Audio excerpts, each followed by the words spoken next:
देख रहे हैं झारखंड टुडे और मैं हूं गुंजन कुमार। बता दें कि आज सड़क दुर्घटना में एक व्यक्ति की मृत्यु हो गई। दरअसल अभी हम जो है सदर हॉस्पिटल प्रांगण में हैं। यहाँ एक व्यक्ति को अभी लाया गया था जिसकी सड़क दुर्घटना हो गई थी खूंटी के पिपरा टोली में, और पेट्रोल पंप के ठीक सामने ये व्यक्ति जो है अपना कुछ रोजमर्रा की सामानें खरीद कर हुटार की ओर जा रहा था। तभी पीछे से ही एक फोर व्हीलर द्वारा, क्योंकि स्थानीय लोग द्वारा बताया जा रहा है वो शायद मैजिक होगा, हालांकि इसकी रिकॉर्ड जो है सीसीटीवी कैमरे में कैद हो गई है। तो उससे उसे जो है उस व्यक्ति को ठोकर मार दिया गया, जिससे सड़क पर ही वो व्यक्ति बुरी तरह से जख्मी हो गया और उसका सर फट गया। सर फटने से काफ़ी ज़्यादा खून उसके शरीर से निकल गया, जिससे कि उसकी दुर्घटना स्थल पर ही मृत्यु हो गई थी। लेकिन पुलिस प्रशासन और स्थानीय लोगों की मदद से उठाकर फिर भी उसे हॉस्पिटल लाया गया, जहां डॉक्टरों ने उन्हें मृत घोषित कर दिया। डॉक्टरों ने हम डॉक्टरों से बात भी किए तो उन्होंने बताया कि वो हॉस्पिटल आने से पहले ही उनकी मृत्यु हो चुकी थी।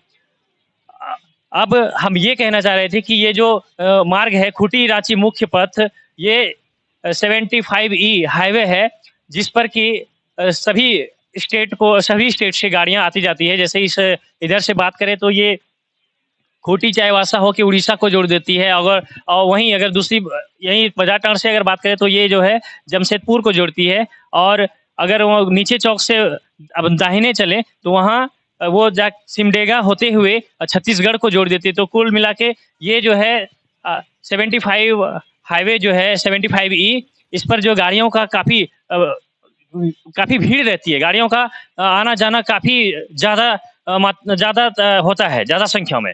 और इस सड़क पर क्या है कि स्पीड कंट्रोल का कोई भी व्यवस्था नहीं है। हालांकि शहरी क्षेत्रों में जो है जिला प्रशासन के द्वारा जगह जगह पर मतलब मेन मुख्य चौक चौराहा जो है वहाँ सीसीटीवी कैमरे लगा दिए गए हैं, ताकि क्राइम पर कंट्रोल पाने में मदद मिल सके। अब सड़क दुर्घटना को भी रोकने का भी कोई एक प्रयास होना चाहिए, क्योंकि हम इससे पहले भी आपको बताए थे तोरपा रोड में भी बड़ी सड़क दुर्घटना हुई थी। यहाँ IOCL जो बना है अनिगढ़ा में, उसके लिए जो बड़ी-बड़ी टैंकरें आती है चलकर, और उस टैंकर में क्या है कि यहाँ से डीजल पेट्रोल लेकर ले जाया जाता है, तो टैंकर चालक द्वारा भी बेहिसाब तरीके से गाड़ी को चलाया जाता है। ऐसा लगेगा आपको देख के कि शायद ये कंट्रोल से बाहर हो रहा है, और उस टैंकरों के चपेट में भी आने से अब तक कई लोगों की मृत्यु हो चुकी है।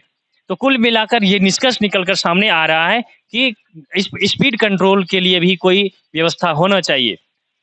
इसके अलावे हम बात करें तो ये सड़क दुर्घटना की जो हम बात कर रहे हैं, इसमें जिस व्यक्ति की मृत्यु हुई उसकी पहचान नहीं हो पाई है। पुलिस प्रशासन द्वारा उसकी पहचान अभी की जा रही है, प्रयास में लगी हुई है। जैसे ही पहचान हो जाती है वो हमें जब सूचना मिलेगी तो हम इसी वीडियो में जो है इसी के नीचे एक जो स्क्रॉल होगा, इसी के नीचे हम लिख देंगे कि वो व्यक्ति कहाँ के थे और कौन थे।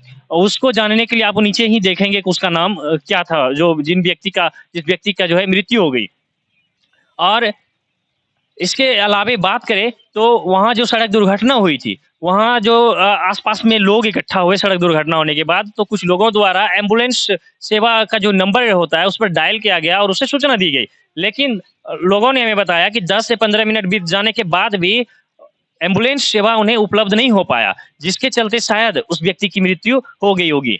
तो एम्बुलेंस सेवा इस तरह से उस तरह से उपलब्ध नहीं है जो कि लोग फ़ोन करें और वहाँ पहुँच जाए, वैसा नहीं है। हालाँकि प्रशासन और सरकार के लोगों द्वारा लगातार दावे किए जाते हैं कि यहाँ मेडिकल सुविधाओं के साथ जो एम्बुलेंस सेवा होता है वो बेहतर है, लेकिन इसी से आप सोच सकते हैं कि किस प्रकार से बेहतर सेवा है। जबकि फ़ोन करने के बाद सड़क दुर्घटना की सूचना दी गई लेकिन एम्बुलेंस वहाँ नहीं पहुँचा। तो इसी से ये पोल खुल जाएगा कि आपके यहाँ एम्बुलेंस सेवा की क्या व्यवस्था है।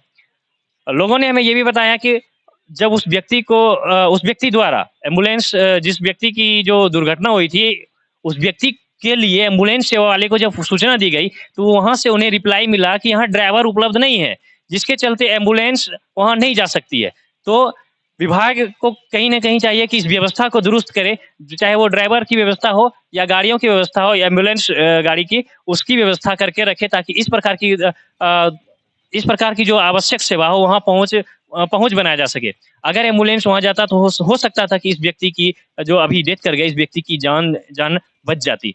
लेकिन एम्बुलेंस सेवा नहीं होने के चलते इस व्यक्ति की जो है मृत्यु हो गई। दूसरा, इस जो खूंटी-रांची मुख्य पथ है यहाँ बेहिसाब तरीके से गाड़ी चलती है, जो स्पीड कंट्रोल का कोई व्यवस्था नहीं है, ना ही डिवाइडर है और ना ही सड़क का बहुत ज़्यादा चौड़ा है जिसके चलते लोग सुरक्षित एक तरफ से जा सके, दूसरी तरफ से आ सके, ऐसा व्यवस्था नहीं है।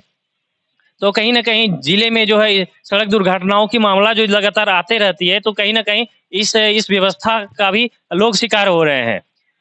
तो इस विषय पर ज़्यादा आप लोगों से भी मैं उम्मीद करता हूँ कि आप लोग भी इस पर ज़्यादा से ज़्यादा आप सजेस्ट करेंगे और आप अपना राय देंगे कि क्या किस तरह से व्यवस्था होनी चाहिए ताकि सड़क दुर्घटना जो है इस पर कुछ कंट्रोल पाया जा सके। हालाँकि दोनों गलती अगर देखें तो दो चालक जो होते हैं, कहीं न कहीं दोनों की गलती होती है, लेकिन ऐसा नहीं है कि बिना गलती वाले का एक्सीडेंट में मृत्यु नहीं होती है।